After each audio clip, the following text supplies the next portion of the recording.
everyone, welcome to another episode of Sports In. Thank you very much for joining us wherever you're watching around the country. It's been a wonderful week. Dinero, speaking of wonderful week, how have your week been? It's been very interesting, Shane. I got to cover some sport I have never covered before. Later in the show, some of your viewers will be able to catch up with the two sports I've covered. One is martial arts, that's Shaolin Kung Fu, and the other one is fencing. Very new, a lot of very smooth moves to watch in this story coming up, and I can't wait to show you all that story. All right, then we kickstart tonight's program with football. And the New Guinea Islands region will now officially take part in the Kumul Petroleum National Soccer League competition. The New Guinea Islands NSL conference comprises of 5 teams with the official kickoff match scheduled this weekend at the Muthuvel Stadium in Kimbe, West New Britain province. The official launch was staged yesterday in Port Moresby by PNG Football Association President John Kapi Natto.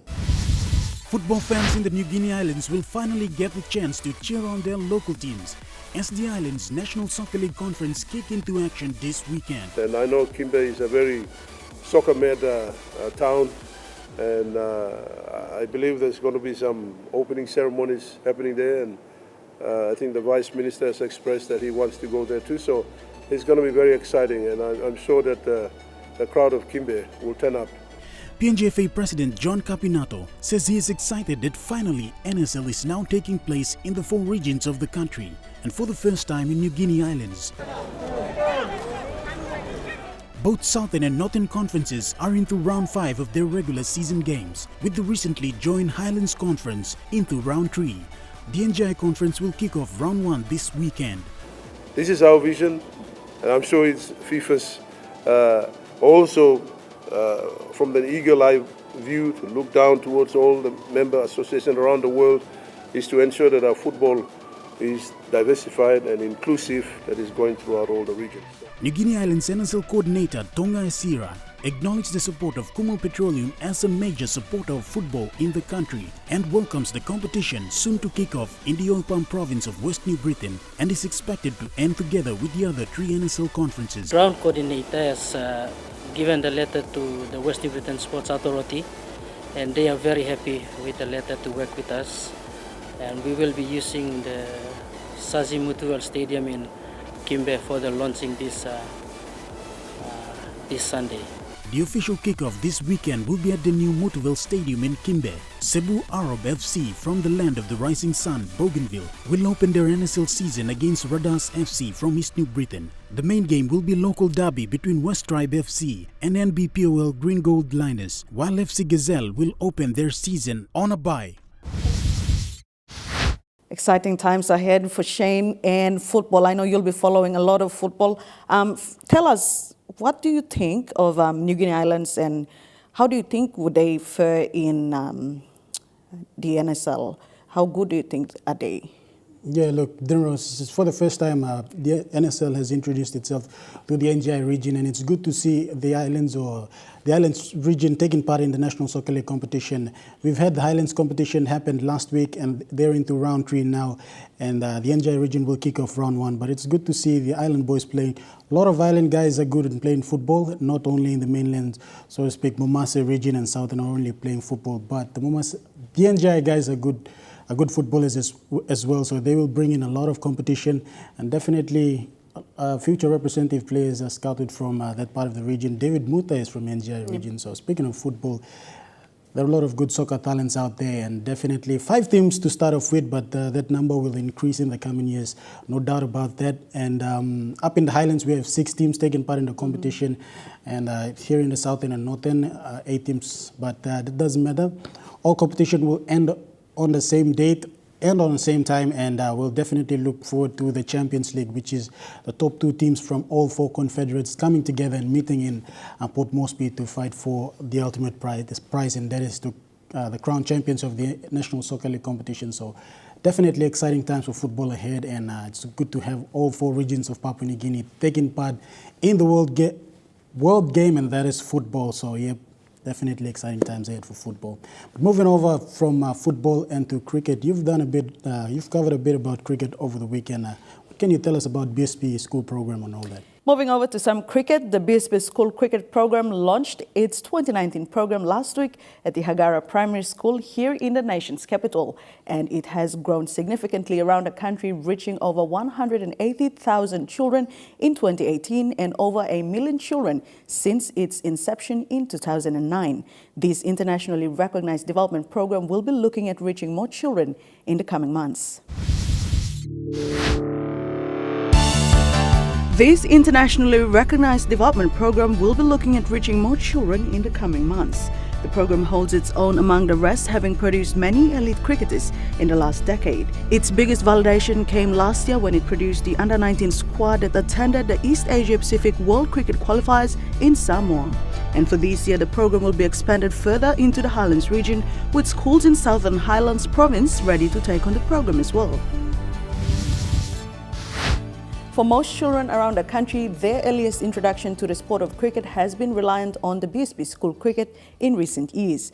But for children at Hanwha Bada, the William Arua Rarua Pikinini Cricket has been and is the foundation for them in the sport for over 2 decades. We caught up with this competition's finals recently at the Amini Park Ground 2 and were fortunate to have a sit-down with the Pikinini Cricket coordinator and the very first PNG Lowers coach, Serua Loa.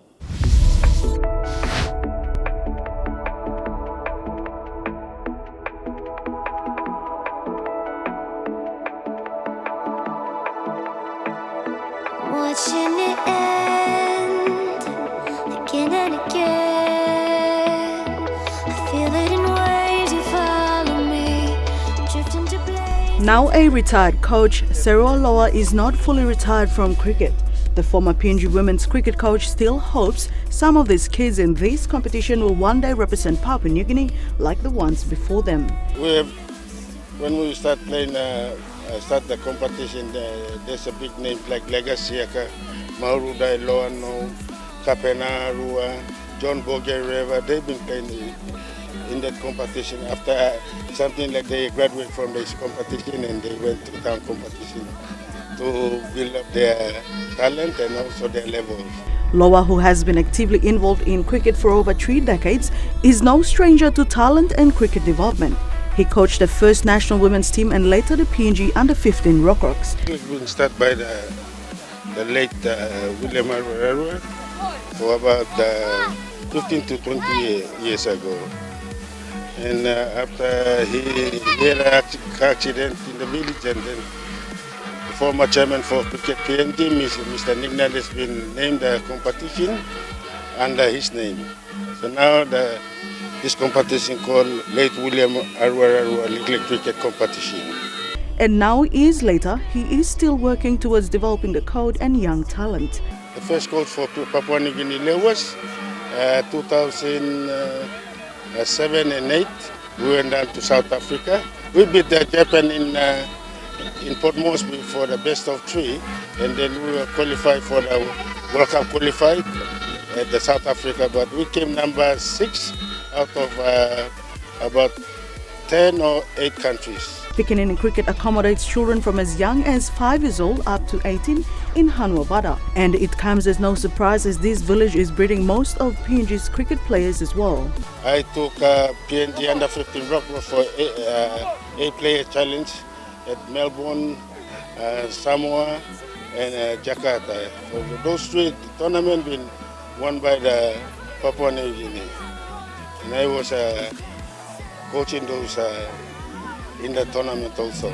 In terms of increasing the popularity of the sport around the country and developing talent, Serua Loa says this type of competition is the way forward. Also, the Karizada Center to run this type of competition to promote these young kids and also to take this code to another level. At the moment, our national teams are playing in plenty games in overseas, like T20 and ODI. So I'm trying to bring these little guys to come to another level of their talent. Yeah.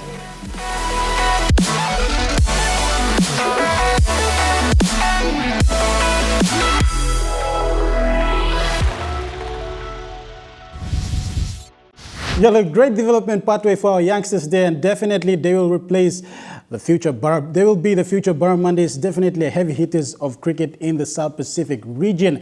But there's more on sports in after these short messages, so be sure to join us then. We'll see you on the other side.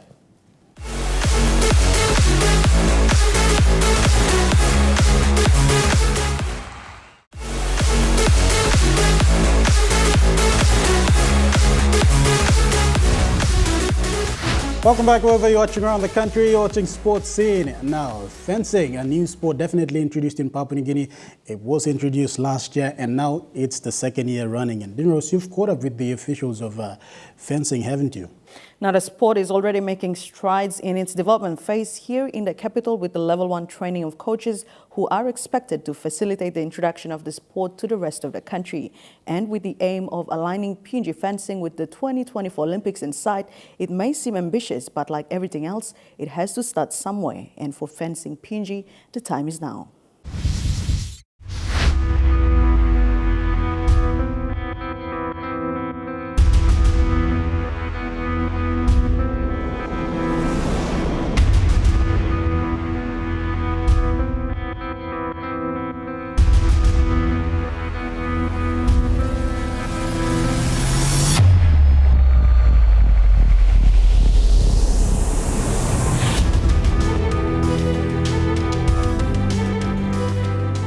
We will have our team, including our coaches and our fencers, ready for a national championship November, December, thereabouts, to see where our coaches and where our fencers are at. So that's the plan, yes. 5 months ago, the sport reached the shores of Papua New Guinea along with the heads of the Oceania Fencing Confederation in an effort to pave way for this Olympic sport. Deriving from medieval roots and part of a tradition outside of ours, taking on this sport means stepping into unknown territories. But if karate, judo and taekwondo, to name only a few, found a way here and survived, why not fencing? And sure enough, the initial phase that started during the overseas visit has reared in interest. Fencing PNG, the first meeting we had was in October, when the president of the Oceania Fencing Confederation visited Papua New Guinea, along with the development coach who's here with us for the last 2 weeks, came into PNG to get the interest of the sport and see if there was interest in PNG to get the sport going. So, of course, our Olympic Committee was involved in the coordination of making sure that if there is a new sport, it's done right by the books of the Olympic Committee. And I was asked to attend, so I turned up and voted in as the interim president of Fencing PNG, and following that visit, an interim committee has been formed.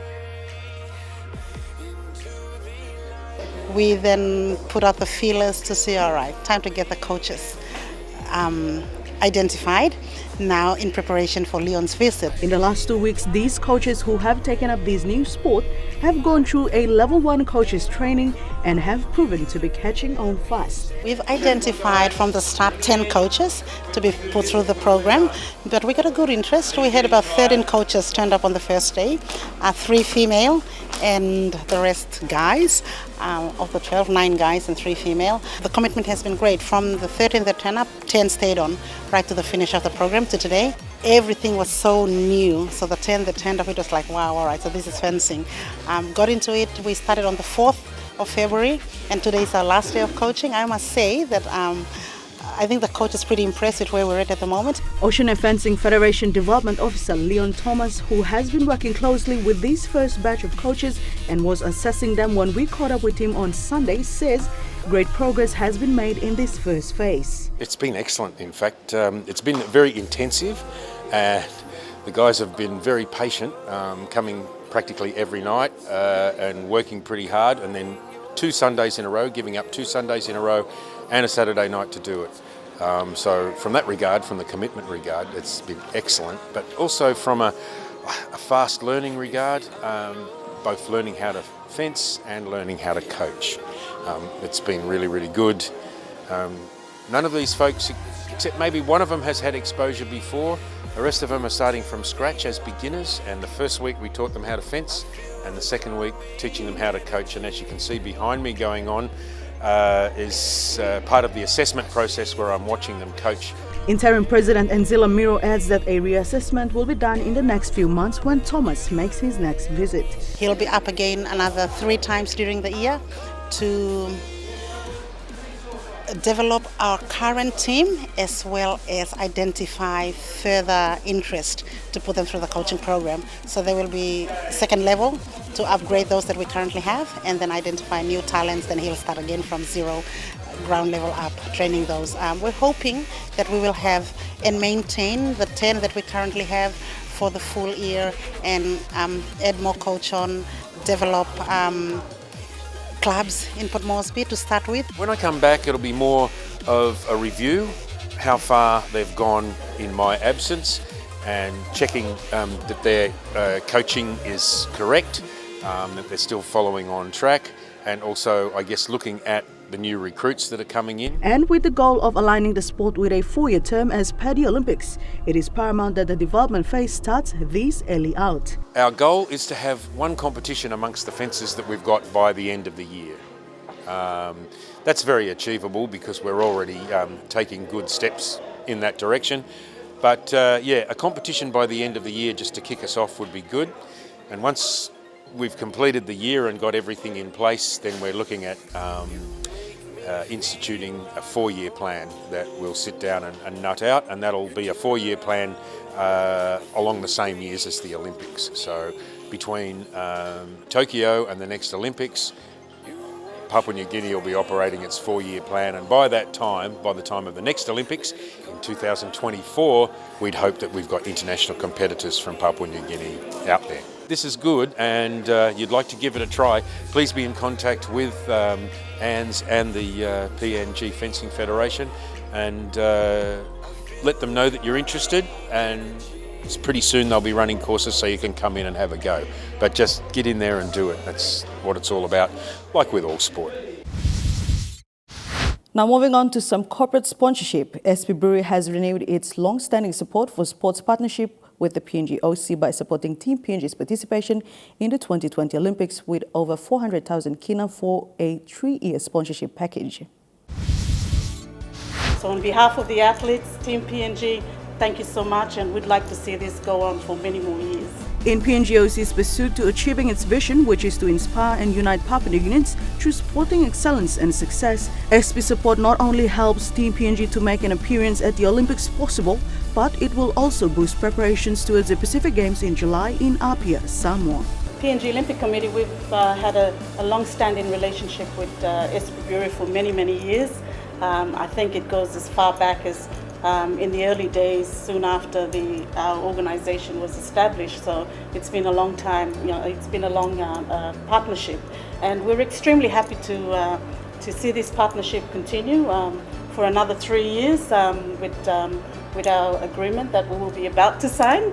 And we're very happy that we have this relationship with SP Brewery. Being a strong believer of sports in the country, this funding by SP Brewery is one of the many supports it has given to a number of codes in their preparations towards national representation. Partnership between the South Pacific Brewery and the Olympic Committee has been something started many, many years ago and endures.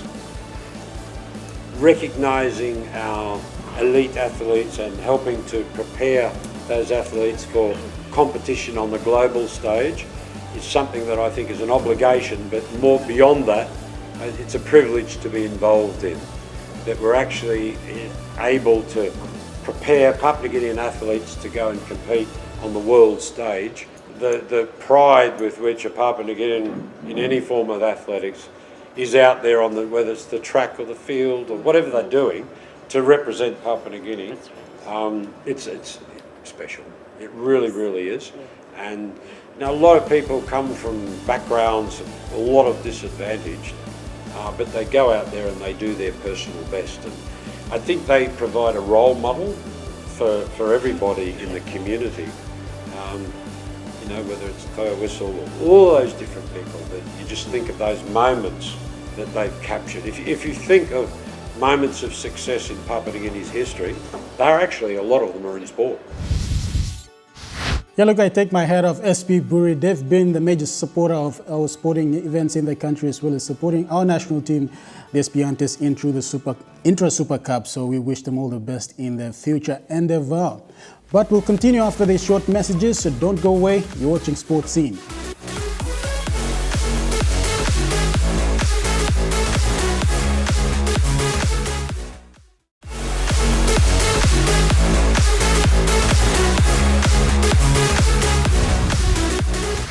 Welcome back wherever you're watching around the country. In this episode, we talk all about Road to Samoa, latest updates and everything you need to know about our athletes' preparation leading up to the Samoa 2019 Pacific Games. And speaking of that, the Neros, you've been covering a lot about that. Can you tell us about our team's preparation?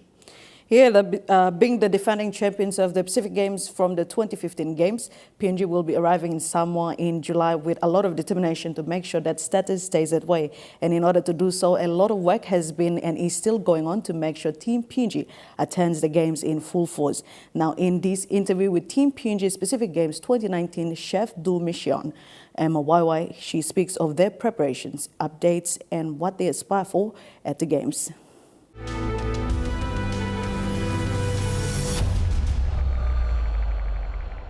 Jenny, first, thank you for having me on board. I'm happy to talk about Team PNG, and as you asked, there's 28 sports on offer at the Apia Pacific Games, the Pacific Games in Samoa, and at this stage, PNG is looking at participating in all 28 sports. Currently at this stage, I know there are already some teams that have confirmed a squad. Any standouts for you at this time? For us, definitely athletics is one of our main sporting teams because we get a lot of our gold medals from them. So definitely athletics. We have weightlifting as well. You know, it's our individual sports that we do collect a lot of the medals from. So we're going in knowing that we are going to get a lot of medals from these two sports, but you've got other sports that won gold medals at the 2015 Games that we have to go and also defend. So, we're looking forward to them also coming and playing a big part in us achieving what we want to. Obviously, you've mentioned already the ideal outcome is to defend our status as the champions from the 2015 Pacific Games. We won with about 217 medals. Right now, which country do you think is PNG's strongest opposition? Definitely New Caledonia. Statistics show that they've won most of the other games. We beat them we actually won really, really well in 2015, but Tahiti was suspended for a couple of years. They've now come back. They are looking at also winning a lot of medals, trying to win back a lot of gold medals. You've got the home country that's now got most of their squad training in China. So they're also serious about winning. Because at the 2017 mini games in Vanuatu had all their sports, and there were 16 sports on offer. They sent all but 2 sports to China for training, and all the teams that went to China won medals.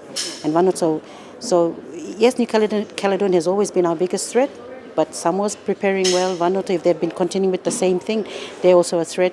Even Fiji has always been one of the biggest threats, So, but we were given a challenge by our Prime Minister. He said, win it on foreign soil, and so that's what we have in mind. We're not going to, we'll take it as it comes, but our athletes know what to do, and we're hoping that come game time, they will be serious, and we will get the outcome that we want. Yeah, look, all the best in our team's preparation at the moment, but now to clear the air, some of you might think that there's nepotism going on in the selection to most of the sporting codes leading up to that Pacific Games, but Dineros has all the answers for you. He's spoken with one of the senior representatives of the PNG Olympic Committee, and they've cleared the air about that. So, Dineros, you want to make mention of that just for the benefit of our audience watching at home and around the country. Now, to put things into perspective, over the last 2 months, a lot of fans and followers of sports, especially the followers of some of the 28 codes Team PNG will be participating in at the Games, have been questioning selection processes made by the federations. And we have taken it upon ourselves to seek some answers to questions we've been coming across in the last few weeks.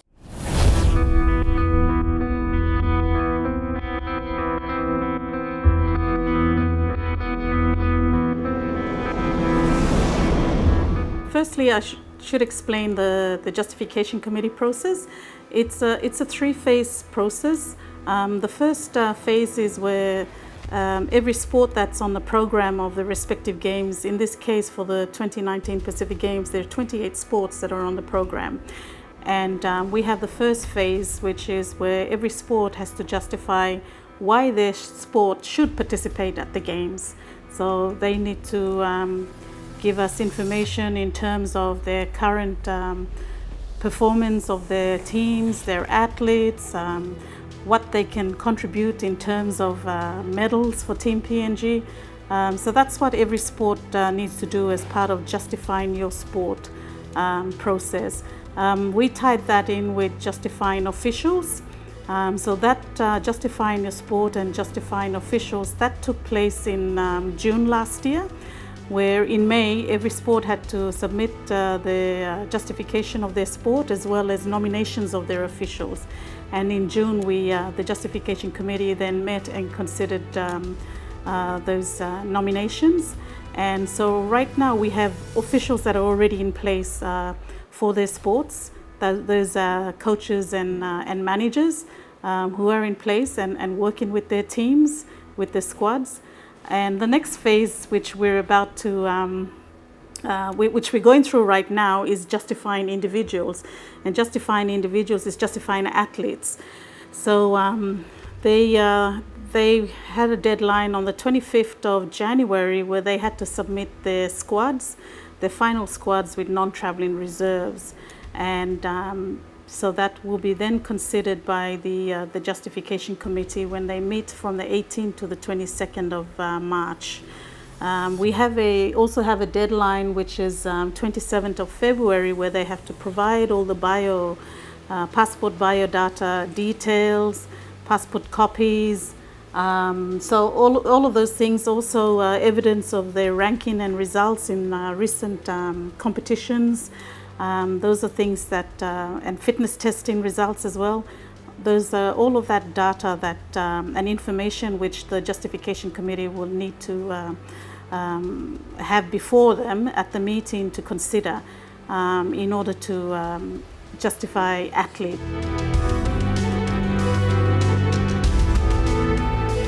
We have selection policies that were put in place. We also have all the selection policies that are uploaded onto our website. Athletes, everyone can access that information on our website.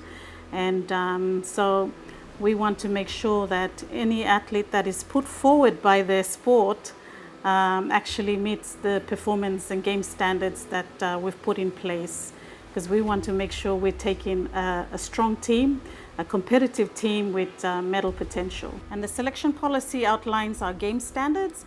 It outlines the performance standards. There is also the sport-specific selection criteria that is also part of that selection policy. It also outlines appeal process as well. So it gives information and a timeline and outline of the appeal process for athletes who want to appeal a decision of the selection committee or the decision of the justification committee. All of that is all articulated in the selection policy.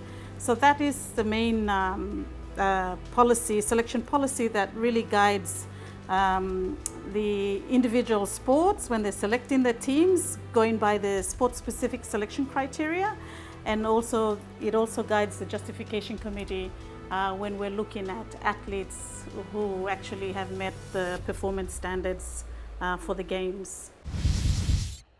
That's been Road to Samoa for you, but you'll join us next week for more update. It's time for another break now, and we'll see you on the other side.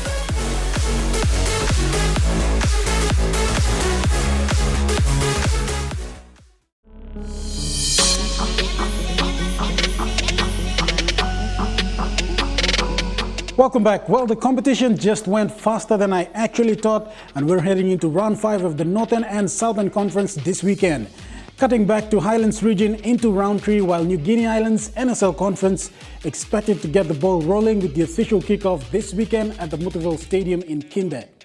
Anyhow, looking back in round 3 of the Southern Conference, Gulf Comara grabbed their first win of the season with a 1-0 win against Bougainville FC. Hagara United with a big win over Southern Strikers. Eastern Stars edge out Star Mountain, and Port Moresby United thumped Central United 3-1 in the final encounter. Over at the Northern Conference, Makam FC conceded 4 goals against stable leaders Moresby United. It was a walk in the park for Besta, outshining Young Guns Tuspub Stallions 4-1.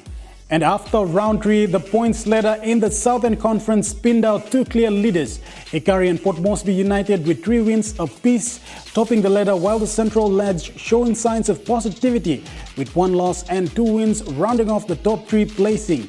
Others still clinging on the 3 points. The men from the Star Mountains sitting at the bottom of the ladder, yet to register a win. And moving on to the Northern Conference, Moresby United had their noses in front with 2 wins and 1 loss, equaling Besta PNG United, who are current runners-up but separated on goal differentials. Moving on to round 4, the Southern Conference standings. Table leaders Hagara United still hanging on to their top position with 12 points and no losses. Rivals Port Moresby United and Central United closing in on 2nd and 3rd placing respectively. Gulf Kumar and Bougainville both on 6 points. Eastern Stars and Southern Strikers registered 1 win after 4 games played. Both clubs on 3 points apiece, while Star Mountain yet to make a name for themselves. In the Northern Conference, Moresby United recorded their 3rd win in the Kumul Petroleum National Soccer League Northern Conference with a 1-0 victory over Besta PNG United at the Saignes's Hagara Stadium over in Lae. In Medang, home teams Leeuwarden and Muthuvel Stallions won their games against Makam and Snacks Lahi United respectively. And the Northern Conference results are as follows. Moresby United 1, Besta PNG United 0, Leeuwarden 2, Makam 0, Muthuvel Stallions 2, Snacks Lahi United 0. And that's it for post-match this week. Catch you same time next week. But up next is the Sports News Brief. Keep watching. Organizers of the 2019 Pacific Games in Apia, Samoa have confirmed the compound owned by the country's Methodist Church will act as an athletes' village. Originally, the plan was to house all athletes in hotels, but the vast majority will now stay in accommodation provided by the Methodist Church. After the race at Muthuvel Stadium in Suva, the fastest man in the Pacific, Muthuvel Stadium, said he's eyeing to hit the qualifying time for the 100-meter event. The Fiji national 100 and 200-meter record holder is making a return to athletics after a rugby league injury in 2017 nearly ended his career. He's aiming for gold in Samoa, although his ultimate objective remains to qualify on merit for the 2020 Olympic Games in Tokyo, Japan. To the OFC Champions League, and AS Central Sport top Group B ahead of runners-up Henderson Eels as both teams progresses to the quarterfinals of the 2019 OFC Champions League. PNG's FC Moresby Wowens bowing out of the competition without a win and conceding 19 goals in their first outing in the big league. In Group A, PNG champions Lae City Dwellers secured their passage to the final 8 as group runners-up after playing an entertaining 1-1 draw with local favourite Haiyan Sport, who topped Group A to clinch a home quarter-final of the 2019 OFC Champions League knockout stage.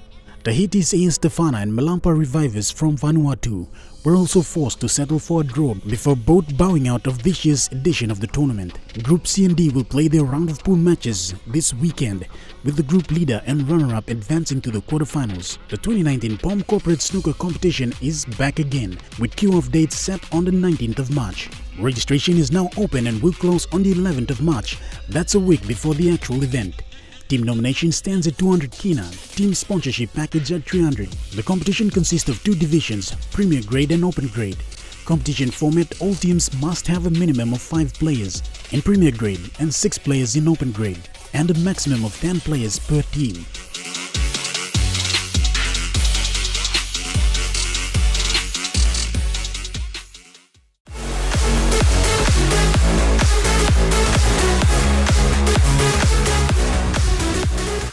Welcome back, you're watching Sports Scene. Now, interesting story in this segment, we feature Shaolin Kung Fu. Dinner Rose, can you tell us about Shaolin Kung Fu? You've spoken with some of the representatives of that martial art or that code in the country. So they're actually practicing Shaolin Kung Fu in Port Moresby. I didn't know about that. Yes, I in fact spoke to Sifu Steven Nandang. Now, this guy, he's tied a knot with Shaolin Kung Fu Wushu in 1985, and it has been 3 decades of practicing this ancient Chinese art. In this story, Sifu Steven and longest practicing student Andrew Mullen reflect on their journey.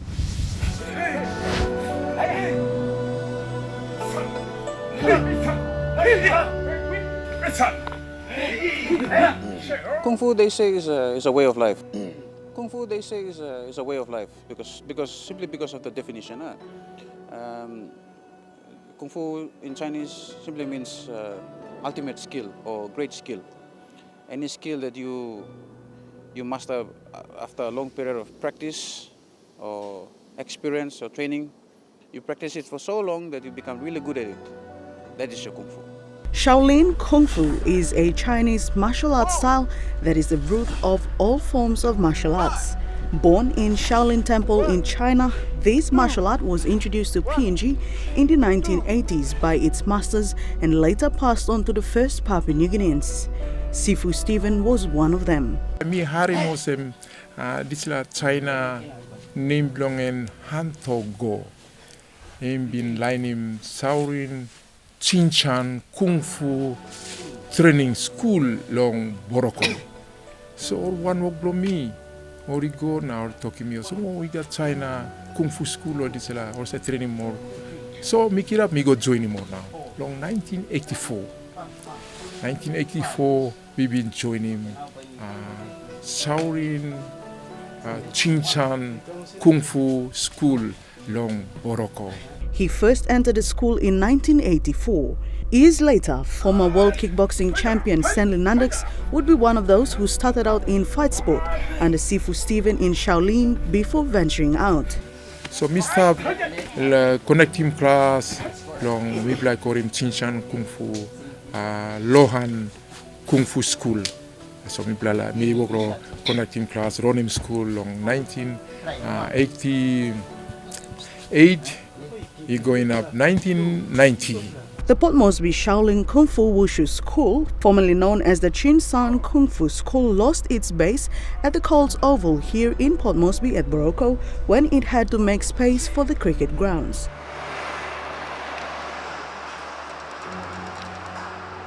Nonetheless, Sifu Stephen took it upon himself to run the school at his residence when he saw that there was still interest for Shaolin Kung Fu Wushu. Longtime student and now a senior instructor in the Shaolin Kung Fu Wushu School, Andrew Mullen has had his fair share of highlights in this art. In terms of the sports side of it, the sports side of martial arts, so every martial art comes from a traditional training from, masters long time ago. But in the modern age, there's also the sport aspect of it. They often refer to the modern, for Kung Fu, the modern sport version of it, they refer to them as Wushu, although Wushu and Kung Fu is just the same thing. In 2006, Andrew Mullen found his way into Shaolin Kung Fu from Muay Thai and kickboxing, and to date still gives credit to this martial art that instilled not just skills but discipline in him.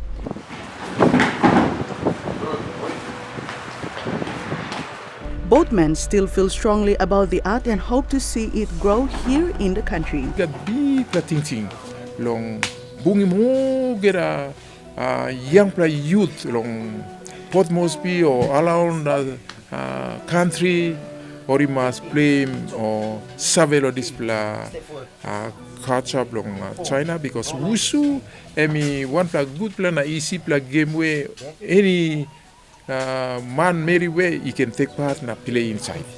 So me strong in this traditional arts belong or China coming up now. I managed to make the 4th place in the Pacific Games, so I just missed out on a medal. But I was happy to be part of the team and gain that experience. Before that, I used to represent Papua New Guinea in kickboxing, fought in some of the international events, 2 semi-pro events, and 1 16-man tournament. That's under the K1 rules. And yeah, so those are my. Oh yeah, I also went down to Australia to participate in the 2008 World Amateur Karate Championships. That was under the ISKA rules. For now, Sifu Stephen still runs training sessions at his home at Gerehu and is open to all. And with an invitational coming up in March, that's the Wushu Sanda Championship here in Port Moresby, where 5 other Pacific Island countries will be attending, and later the World Champs in October, Sifu Stephen is already looking forward to see his students being put to the test. Now moving away from Kung Fu into some familiar sport, rugby league. Tahina Boot has signed a contract with the Sydney Roosters women's NRL team, and she will become the second woman in PNG with PNG heritage after Amelia Cook to play in the Women's Elite Rugby League competition in Australia. And we sit down with Tahina to find out about her passion for rugby league and what it's like to compete in the elite level. I've just signed with the Cronulla Sharks down in New South Wales. They play in the Harvey Norman League. So that league is actually one under the WNRL League. So the WNRL League is where Amelia Cook plays in. Yep. I will be going for a contract for the Roosters or St George to play in that same round as Amelia. You've taken other sporting code. I believe weightlifting is your strongest. You came out in 2015 and trials for the Pacific Games, but unfortunately things didn't work out well. But just apart from that, you took up rugby league now going forward, but are you still taking up weightlifting? At the time I was competing for Australia for Olympic weightlifting, and through an unfortunate injury I was ruled out to compete or to trial for the Commonwealth Games, and in that time of recovery and sort of feeling a little bit sad and sorry for myself, I sort of received a call from a friend, and they asked me, would you be interested in playing league? And I think with a little bit of pent-up aggression yep. Inside, I needed a healthy outlet to just get back into sport again. And so that's when I decided to make the transition from Olympic weightlifting to rugby league. Yeah. And so I've been training incredibly hard with the Cronulla Sharks because I want a contract to play in the WNRL. All right, so just finally, to the younger girls out there watching, seeing you as a role model, what will be your message to them? Keep going, don't stop. People might say things to you or try to, bring you down or tell you you're not fast enough or strong enough or you might be fat or whatever. Just block them out. You know that you can do it within yourself, and just go for broke, go for gold, go all the way. So that's my message. Tahina, it's been a pleasure having you on the program tonight. Thank you very much for your time. And it's time now for our final break, but we'll wrap things up here in Sports In on the other side. We'll see you then.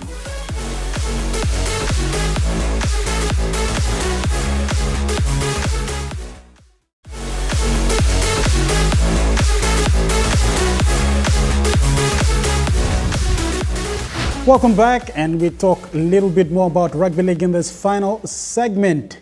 And it is no secret that PNG Hunters have suffered a huge loss of players in the off-season, with several of their most experienced players making the most of their opportunities with overseas clubs. Starting with the Bose brothers, 5'8" Ase and halfback Watson have both made their move to UK club Featherstone Rovers alongside Thompson Tete, their teammate. And we'll look back on the SP Hunters' gains and losses going into the 2019 Intra-Super Cup season. Starting off the 2019 season without some of their heavy hitters, definitely a struggle for the 2017 Premiership winning coach Michael Marum. Forward and 2017 winning try scorer Willie Minoga, ace hooker Wartovo Puara, and star fullback Stagger Tamian moved to England, pledging their allegiance to Barrow Raiders, have left a yearning gap to fill. And that didn't stop there. A handful of others signing up with rival Intra-Super Cup clubs, with winner Manly Seagulls snapping up hard-working forward Redley Brava and back Eden Agabi, while Nixon Put will suit up for the North Devils. With the heavy loss of experiences undone, Coach Michael Marum will be hoping he can unearth some gems from his local league recruits. One X-factor in the squad this season is former Rugby Sevens live wire Gairo Kapana, who's been the Pukpuk showstopper in numerous world tours, including the 2018 Commonwealth Games. Blenda Bavu, a familiar name in the Intra-Super Cup and one-time fan favorite, was part of the 2017 Premiership victory and makes his return after a brief absence in the 2018 season. The Hunters' best in 2018 season was finishing 7th in the Intra-Super Cup competition. Will Marum's men stand up against the odds to deliver this season? Well, the hunt starts next month when Hunters face rivals Tweedhead Seagulls in a home-away encounter. Yeah, look, it's been tough for the SP Hunters boys, but Michael Marum and his management team will definitely regroup our boys for this season's Challenge Intra-Super Cup, and I definitely think our boys can do well. They've cut down from initially 16-man squad down to 32 final train-on squad, so they will definitely pick the best out of the rest to represent our side in the Intra Super Cup. But that's about it for tonight, the New Rose. But before we go, as usual, let's preview what's coming up this weekend, especially in the nation's capital as well as Ley and up in the Highlands. What are some of the sporting events that you will be looking forward to cover this coming weekend? Obviously, netball, volleyball, rugby, CRU has already started the off-season, so that will go on for this weekend as well. So I'll be going over to Bissini and definitely checking out Tara Marketing Center for those sporting events over the weekend. Yes, and fans out in the Oil Palm Province, West New Britain, can look out for a big event that is happening this weekend. That is the launch of the National Soccer League over NJ leg over at the Kimbe, Muthuvel Stadium, the brand new stadium. This would be probably the next biggest event since the Pacific Games, is it? Yes, I definitely. So. And we have teams from East New Britain as well as Buka traveling up there to compete in that competition. So exciting times for football fans out there. But just before we go, just a word for you audience out there, if you're interested, if you want us to feature a sporting event or a sporting event in your local suburb or anywhere in your area, you can send us an invite via Facebook or check us online, or you can also drop by at Garden City's second floor, and that is located in Baroko. And just send us an invite to either me and Diddy Rose, and we'll be more than happy to assist you out. Also, for interested or aspiring fencers who are interested to sign up and try out the new sport, you can get in touch with PNG Olympics Committee, and they'll put you through to the Federation, Fencing Federation. So you can try out the new sport, get into the basics of fencing and see where you go with it. We will also be, helping if any of you approach us to get you through to PNG OC to join the sport. We will be more than happy to help you guys get in touch with the fencing guys. All right, that's about do it for tonight. But thank you very much for joining us wherever you're watching around the country. It's been wonderful, and we'll see you same time, same place next week. Be sure to tune in. We'll see you then. Good night.